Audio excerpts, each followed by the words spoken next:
Dans le viseur, pour les bons, les brutes et les truands dans les sports au Togo. Dans le viseur, ou le billet de la radio sportive qui couvre de laurier les bons acteurs et de satire les mauvais. Dans le viseur avec Franck Nouyama.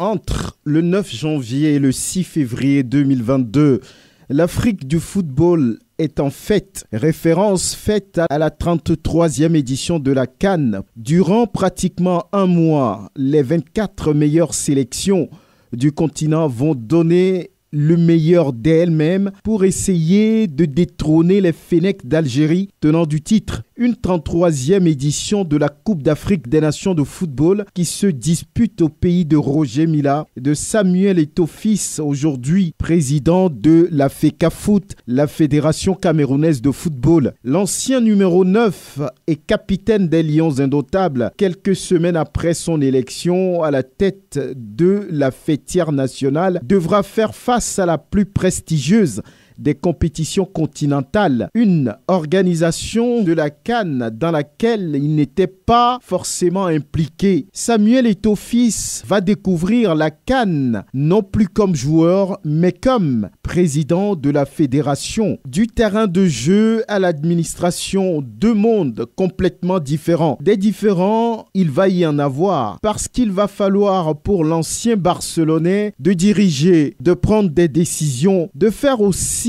en sorte que cette 33e édition de la CAN se déroule dans les meilleures conditions et que les Lions indomptables puissent sortir une grosse performance, puisque l'objectif principal est de gagner la Coupe d'Afrique des Nations à domicile pour la première fois. 50 ans après avoir organisé la CAN, finalement gagnée par le Congo-Brazzaville en 1972, cette CAN 2021 reste, on peut le dire, une pression pour la FECAFOOT dirigée par Samuel Eto'o-Fils et les Lions indomptables qui ne jurent que par une première victoire, que par une première couronne à la maison. Des 5 titres continentaux gagnés par le Cameroun en 1984, 88, 2000, 2002 et 2017, aucun n'a été gagné à domicile. Et l'objectif premier pour ce rendez-vous continental est de gagner ce pari qui est celui de soulever le trophée continental à la maison le soir du 6 février 2022. Dans un groupe composé du Burkina Faso, de l'Éthiopie et du Cap-Vert, les Lions indomptables ont les moyens de se sortir facilement de ce groupe A. Seuls les étalons ont les moyens de rivaliser, de regarder droit dans les yeux des hommes de Tonio Conceição, selon les observateurs du football continental. Donc, les analyses prévoient un premier tour facile pour le Cameroun, mais la suite de la compétition est plutôt difficile à prévoir pour le Cameroun de Samuel Eto'o-Fils. Car selon l'opinion nationale et internationale, la sélection camerounaise n'a pas montré de souveraineté, de génie ces dernières années. Mais elle pouvait se montrer solide, comme celle de 2017 qui a gagné la CAN au Gabon avec Hugo Bross. Cette Coupe d'Afrique des Nations de football constitue aussi une pression parce que quelque part les Camerounais eux-mêmes l'ont voulu. Problème de construction des infrastructures, problème de la remise des stades pour l'occasion. L'inauguration du stade devant accueillir le match d'ouverture de la compétition a été plusieurs fois reporté. Les problèmes de report annoncés autour de la compétition, l'UEFA, la FIFA qui s'en sont mêlés. Il y a tellement de pression autour de cette compétition. Et il va falloir pour les Camerounais de prouver aux yeux de l'Afrique et aux yeux du monde entier que le Cameroun est vraiment prêt. On n'oublie pas le record de la construction dans le stade qui devra